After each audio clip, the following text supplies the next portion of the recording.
अस्सलाम वालेकुम बच्चों, मेरा नाम खुर्रम सियाल है और city college Multan Jinnah campus और मरियम कैंपस से मेरा ताल्लुक़ है। डियर स्टूडेंट्स, लेक्चर नंबर 2 या 3 आप इसको समझ लें तो आपका जो सिलेबस है वो स्टार्ट हो चुका। पहले लेक्चर में जस्ट मैंने इंट्रोडक्शन दिया था, दूसरे लेक्चर में मैंने कुछ थ्योरी, डेफिनेशंस और जो अहम पॉइंट्स थे वो बच्चों मैंने डिस्कस किए थे। अब इस लेक्चर के अंदर हमने डिस्कस करना है क्वेश्चन नंबर 2 को और क्वेश्चन नंबर 3 को। तो उम्मीद है कि आप इंशाल्लाह फोकस होकर बैठेंगे और कोशिश कीजिए डियर स्टूडेंट्स कि आप अपनी बुक जो है वो अपने पास रखिए ताकि आपको समझने में और मुझे समझाने में आसानी हो। तो डियर स्टूडेंट्स, अब शुरू करते हैं हम अपने लेक्चर को। तो ये हमारे पास एक्सरसाइज 1.1 है और चैप्टर नंबर 1 लेक्चर नंबर 2 है। डियर स्टूडेंट्स, यहाँ से आगे जो क्वेश्चन नंबर 2 है वो हम शेयर करने जा रहे हैं। क्वेश्चन नंबर 2 के अंदर ये आपको एक फार्मूला बच्चों गिवन है। यहाँ पे आपको एक फार्मूला जो है बच्चों इस तरह से गिवन है। अब इस फार्मूले में लिखा हुआ क्या है? इस फार्मूले में लिखा हुआ है F of A plus H minus f of A divided by H. आपने इस फार्मूले की वैल्यू कैलकुलेट करनी है, जबकि आपको ये फंक्शंस जो हैं ये कुछ दिए हुए हैं आपको। तो अब यहाँ पे करना क्या है आप लोगों ने? देखो बच्चों, आप लोगों ने पहला फंक्शन जो है वो इस्तेमाल करना है। फर्स्ट फंक्शन है जी हमारे पास f of x is equal to 6x minus 9।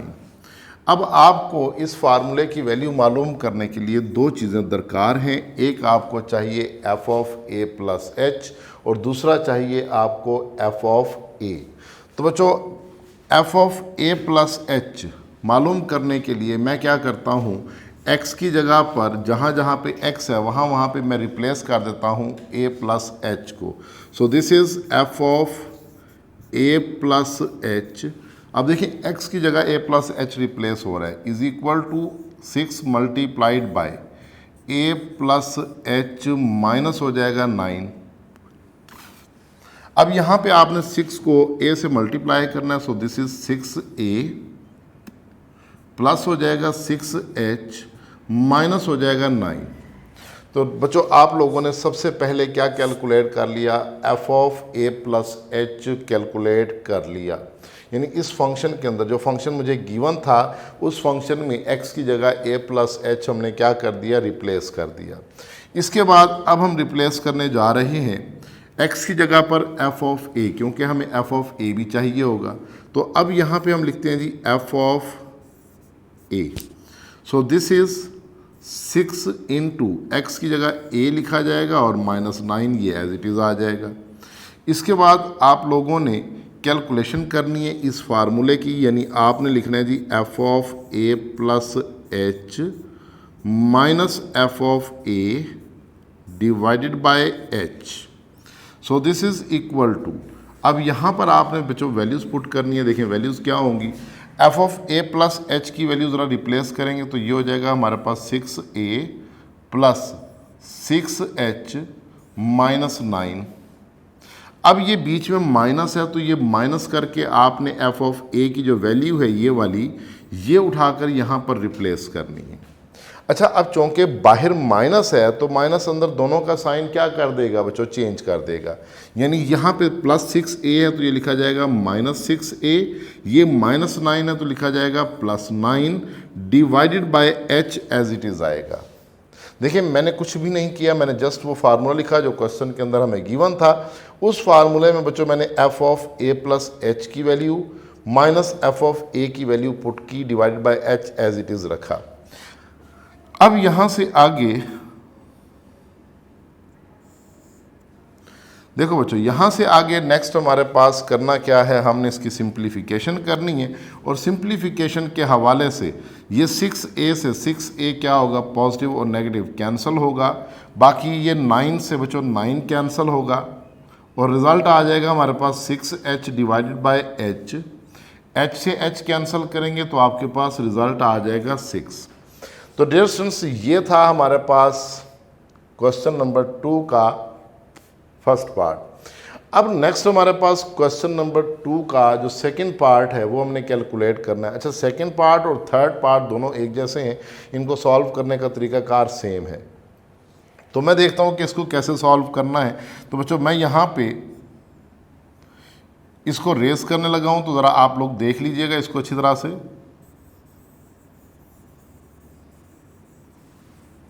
ताकि मुझे ज़्यादा ना लिखना पड़े, मैं इन्हीं स्टेप्स के ऊपर आपको सारा सॉल्व करके दिखाऊंगा और आप देखिएगा कि इसमें कितना कुछ चेंज आता है।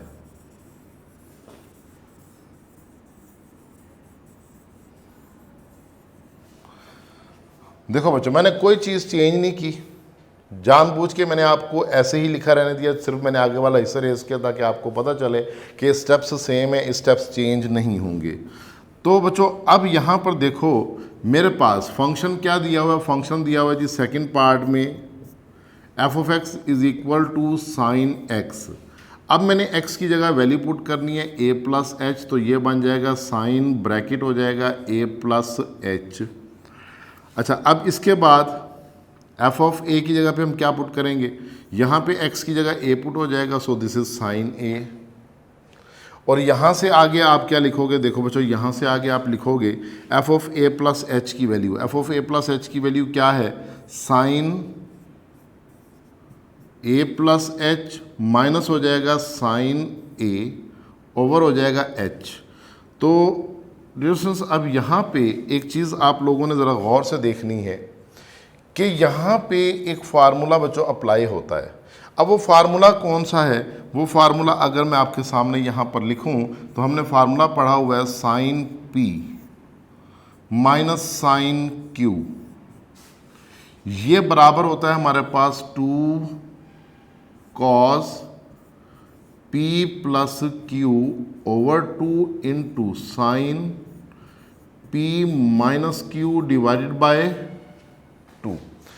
ये हमने 10.4 के अंदर फार्मूला पढ़ा हुआ है। और इसी तरह से एक और फार्मूला हमने पढ़ा हुआ है, वो लिखा हुआ है जी cos p minus cos q, this is equal to minus 2 sine p plus q divided by 2 into sine p plus q divided by 2। ये दो फार्मूले बच्चों आप लोगों ने याद रखने हैं। कैलकुलस के अंदर बहुत सारी जगहों पे ये दो फार्मूले इस्तेमाल होते रहेंगे, तो आप लोगों ने इनको अच्छी तरह से जहन में रखना है। अब देखो मैं यहाँ पर यही फार्मूला अप्लाई करने जा रहा हूँ। मैं कहता हूँ कि ये सारा जो लिखा हुआ है ये p है और ये जो सारा लिखा हुआ है ये बच्चों क्या है, q है। तो अब इस पे पहला फार्मूला अप्लाई होना चाहिए, sine p minus sine q। तो पहले फार्मूले के मुताबिक हमारे पास जो रिज़ल्ट बनेगा वो बनेगा 2 into cos p plus q, यानी a plus H plus a divided by 2 into sign, ये हो जाएगा a plus H minus a divided by 2 over हो जाएगा बच्चों हमारे पास h। अब आप लोगों ने इसकी सिंप्लीफिकेशन करनी है, जिस हद तक सिंप्लीफिकेशन की जा सकती है आप इसको सिंप्लीफाई करेंगे। तो देखिए मैं यहाँ पे इसकी सिंप्लीफिकेशन करता हूँ और मैं इसका रिज़ल्ट लिखता हूँ कि इसका रिज़ल्ट मेरे पास आएगा a plus a 2a, LCM को ब्रेक करेंगे तो 2 से 2 कट जाएगा, तो बच्चों ये बनेगा 2 into cos a plus h by 2। और यहाँ पर a से a कैंसिल होगा, बाकी बचेगा h, so this is sine h by 2 over हो जाएगा हमारे पास h। तो यही इसका क्या होगा, आंसर होगा। इससे ज़्यादा आगे सिंप्लीफाई नहीं हो सकता। अब जो इसका जो तीसरा पार्ट है, इसका जो ये तीसरा पार्ट है, तीसरे पार्ट में आप लोग ये वाला फार्मूला इस्तेमाल करेंगे, दूसरे वाला। बाकी तरीकाकार जो है वो सेम है। यहाँ पे आके जब आप लिखेंगे cos a plus H minus cos A हो जाएगा, उसकी जगह आप लिखेंगे minus 2 cos a plus H plus A over 2 into cos sine minus 2 sine a plus H A over b 2, और फिर हो जाएगा sine a plus H minus A divided by 2। यानी आपका जो फोर्थ पार्ट है, जो लास्ट पार्ट स्मार्ट सिलेबस में शामिल है, उसके अंदर ये वाला फार्मूला बच्चों आप लोगों ने इस्तेमाल करना है। तो ये पार्ट आप लोग खुद सॉल्व करेंगे इंशाल्लाह। मुझे उम्मीद है कि आप लोगों से बड़े आसानी से सॉल्व हो जाएगा, इसमें कोई मुश्किल कहानी नहीं है, कोई मुश्किल बात नहीं है। तो नेक्स्ट चलते हैं बच्चों अगले स्लाइड पर, देखते हैं कि अगले स्लाइड में हमारे पास कौन सा क्वेश्चन है। और ये क्वेश्चन नंबर 3 हम सॉल्व करने जा रहे हैं। क्वेश्चन नंबर 3 को ज़रा देखिएगा बच्चों। क्वेश्चन नंबर 3 का फर्स्ट ए पार्ट है, यानी ए बी सी इसके 3 पार्ट है हमारे सिलेबस के अंदर। स्मार्ट सिलेबस में क्वेश्चन नंबर 3 पूरा है। अब इस क्वेश्चन को आप लोगों ने ज़रा अंडरस्टैंड करना है कि इसके मुताबिक हमें करना क्या है। देखो डियर स्टूडेंट्स, यहाँ पे लिखा हुआ है express the following the parameter p of a square as a function of its area a. अच्छा, अब जो स्क्वायर का पैरामीटर है वो हमारे पास फंक्शन है एरिया ए का। यानी कि अब मुझे एक बात यहाँ पे अंडरस्टैंड करनी है कि ये मेरे पास अगर ये स्क्वायर है, स्क्वायर की लेंथ x और विड्थ क्या है, x है, तो इसका मतलब है हमारे पास इसका जो सोल्यूशन बनेगा वो सोल्यूशन क्या बनेगा। तो सोल्यूशन में बच्चों मैं यहाँ पर लिखता हूँ कि मेरे पास पैरामीटर क्या होगा। बच्चों पैरामीटर होगा स्क्वायर की चारों साइडों को अगर जमा कर दिया जाए तो पैरामीटर हासिल होता है, यानी x plus x plus x plus x. So this is 4x, ये होगा पैरामीटर। इसको हम नाम दे देंगे इक्वेशन नंबर 1 का। अब हमने मालूम करना है एरिया। एरिया क्या होगा, लेंथ मल्टीप्लाइड बाय विड्थ करेंगे तो एरिया आ जाएगा, यानी x इंटू एक्स करेंगे तो x का स्क्वायर आ जाएगा। इसको हम नाम दे देंगे इक्वेशन नंबर 2 का। यहाँ से आगे अब हमें करना क्या है, हमें करना है जी P ऑफ अ स्क्वायर, यानी parameter P of a square as a function of its area A। यानी P जो है वो इस वक्त बना हुआ है बच्चों x का फंक्शन। ज़रा नोट कीजिएगा इस बात को, यहाँ पे P जो है वो किसका फंक्शन बना हुआ है बच्चों, x का फंक्शन बना हुआ है। और मैं ये चाहता हूँ कि P फंक्शन बन जाए A का। तो कैसे बनेगा, देखो मैं यहाँ पर लिखता हूँ जी फ्रॉम इक्वेशन 2। अब इक्वेशन 2 से हम क्या करते हैं, बोथ साइड स्क्वायर रूट ले लेते हैं। तो स्क्वायर रूट ऑफ ए बराबर होगा हमारे पास एक्स स्क्वायर, सॉरी यहाँ पे अंडर रूट ले लिया, तो इम्प्लाइज दैट हमारे पास एक्स की वैल्यू आ गई जी अंडर रूट ए। हाँ जी, एक्स किसके इक्वल हो गया बच्चों, अंडर रूट ए के इक्वल हो गया। अब आपने ये जो एक्स की वैल्यू है इसको आपने पुट कर देना है 1 में, पुट x इन इक्वेशन 1, यानी इक्वेशन 1 में ये वाला जो x है ये हटाकर उसकी जगह ये अंडर रूट ए रिप्लेस करना है। So p will be equal to 4 into under root a. So this is the required answer. तो यानी यहाँ पे अब फंक्शन जो है वो p जो है वो फंक्शन बन गया एरिया a का। पहले p फंक्शन था लेंथ x का, अब p फंक्शन बन गया एरिया ए का। तो बहुत आसान सा सवाल है बच्चों, आप लोगों ने स्क्वायर का एरिया पैरामीटर ले लिया 4x, स्क्वायर का एरिया ले लिया x स्क्वायर, एरिया में से x की वैल्यू निकाल ली, x की वैल्यू 1 में पुट की और उससे आपको फंक्शन जो है वो हासिल हो गया। नेक्स्ट चलते हैं बच्चों अगली स्लाइड पर, देखते हैं कि अगली स्लाइड में हमारे पास क्या काम है जी।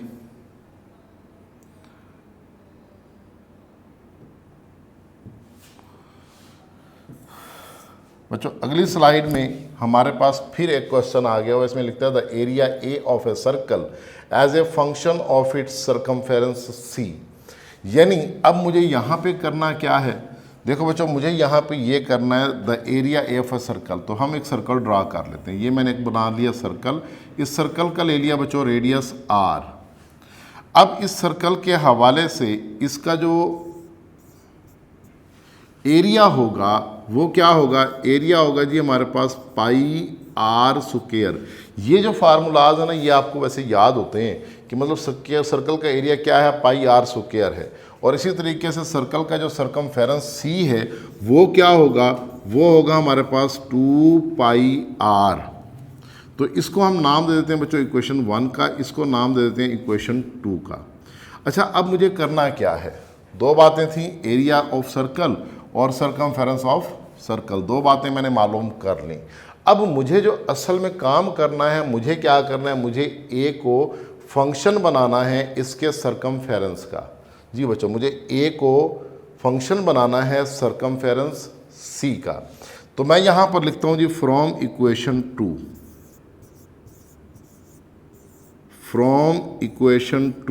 इक्वेशन 2 में से बच्चों मैं r की वैल्यू निकाल लेता हूँ। r बराबर होगा कैपिटल C डिवाइडेड बाय 2 पाई के। अब मैंने ये r की वैल्यू जो है ये पुट कर देनी है कहाँ पे, 1 में। अब ये r की वैल्यू जब 1 में पुट करेंगे तो आपके पास रिजल्ट क्या बनेगा, देखिए मैं यहाँ पर लिखता हूँ पुट इन इक्वेशन 1। तो जब आप 1 में पुट करेंगे तो a is equal to pi r की जगह हो जाएगा capital C over 2 pi whole square. So this can be written as pi into C square over हो जाएगा 4 पाई स्क्वायर। तो डियर स्टूडेंट्स, अब यहाँ पे पाई से पाई का स्क्वायर कैंसिल होगा और अल्टीमेटली आपके पास आंसर आ जाएगा C ओवर 4 पाई। तो यानी अब यहाँ पे जो एरिया है वो डिपेंड कर गया बच्चों किस पर, C पर। तो यही बात हमें बतानी थी कि एरिया ऑफ सर्कल जो है फंक्शन हो जाए किसका, सर्कमफेरेंस ऑफ C का। तो ए जो है वो C पर क्या कर गया, डिपेंड कर गया। तो ये सिंपल से क्वेश्चंस थे और ये इंपॉर्टेंट क्वेश्चन है। ये 2 नंबर का शॉर्ट क्वेश्चन अक्सर पेपर में आता है। तो इस पॉइंट को बच्चों आप लोगों ने अंडरस्टैंड करना है। नेक्स्ट आते हैं जी हम इसके सी पार्ट पर। अब ज़रा सी पार्ट भी देख लेते हैं कि सी पार्ट में क्या करना है जी हम लोगों ने।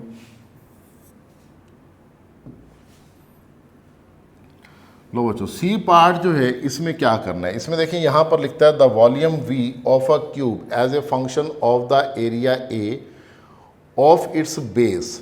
अब यहाँ पे हमें पहले तो समझना है कि क्यूब का वॉल्यूम क्या होता है। अब क्यूब का वॉल्यूम डिज़ाइन करने के लिए बच्चों मुझे क्या करना है, एक क्यूब डिज़ाइन करना है। मैं क्यूब डिज़ाइन कर लेता हूँ। तो देखें ये मेरे पास क्यूब है। क्यूब कौन सी बॉडी को कहते हैं जिसकी लेंथ, विड्थ और हाइट क्या हो जाए, सेम हो जाए, उसे बच्चों क्यूब कहते हैं। यानी हमारे पास इसकी लेंथ अगर x है, विड्थ भी x है और हाइट भी इसकी क्या है, x है। तो लेंथ, विड्थ और हाइट अगर सेम हो तो उसे क्या नाम देते हैं, क्यूब का।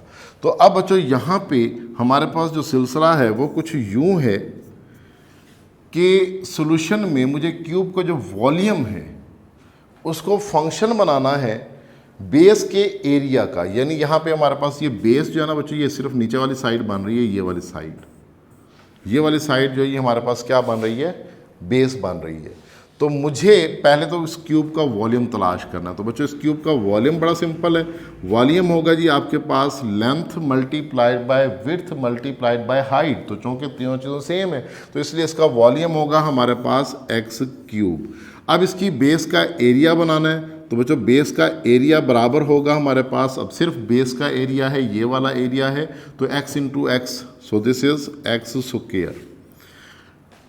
ये हमारे पास इक्वेशन बच्चों 1 हो गई, ये इक्वेशन हमारे पास 2 हो गई। अब मुझे क्या करना है, मुझे कोई ऐसा काम करना है कि वॉल्यूम जो है वो x पे डिपेंड ना करे, वॉल्यूम x का बच्चों फंक्शन ना हो, वॉल्यूम फंक्शन बन जाए किसका, a का।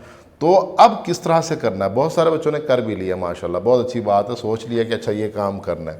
तो आप लोग बाकी भी सोचिए यार। तो यहाँ पे आप लोगों ने क्या करना है, देखो आप लोगों ने करना है जी फ्रॉम इक्वेशन 2, जो इक्वेशन 2 है यहाँ से आपने x की वैल्यू निकालनी है। So x will be equal to a raise to the power 1/2, यानी बोथ साइड पावर 1/2 लेंगे या स्क्वायर रूट लेंगे तो एक ही बात होती है। तो x इज इक्वल टू क्या हो जाएगा, a पावर 1/2। अब आप लोगों ने इसके बाद करना क्या है, आपने करना है जी पुट x इन इक्वेशन 1। अब आपने x की जो वैल्यू है वो 1 में पुट कर देंगे। तो बच्चों जब आप x की वैल्यू 1 में पुट करेंगे तो ये देखें ये बन जाएगा हमारे पास v is equal to, x को हटाकर उसकी जगह पुट करने जा रहा हूँ a रेज टू पावर 1/2, जबकि ऊपर पावर 3 एज इट इज़ रहेगी। इसके बाद v इज इक्वल टू क्या हो जाएगा, a रेज टू पावर 3/2। ये पावर्स आपस में मल्टीप्लाई होती हैं तो पावर्स को मल्टीप्लाई किया तो v इज इक्वल टू क्या हो गया, a पावर 3/2। यानी यहाँ पे वॉल्यूम फंक्शन था x का, यहाँ पे वॉल्यूम फंक्शन हो गया a का। तो छोटे छोटे सवाल हैं, बहुत आसान से सवाल हैं, मेरा नहीं ख्याल कि इसमें कोई मुश्किल बात है, कोई आपको प्रॉब्लम लगती हो इसके अंदर, कोई आप थोड़ी सी प्रैक्टिस करेंगे, नथिंग एल्स। तो आज की डेट में बच्चों आप लोगों ने इस लेक्चर के अंदर आपने सिर्फ क्वेश्चन नंबर 2 और क्वेश्चन नंबर 3 डिस्कस किया। इंशाल्लाह नेक्स्ट लेक्चर में हम इससे आगे मूव करेंगे, तो इससे आगे हमारे जो भी स्मार्ट सिलेबस के अकॉर्डिंग क्वेश्चंस होंगे वहाँ पे चलेंगे। तो इंशाल्लाह नेक्स्ट लेक्चर में उन पर बात होगी। तब तक के लिए आप मुझे इजाज़त देंगे। अल्लाह हाफिज़।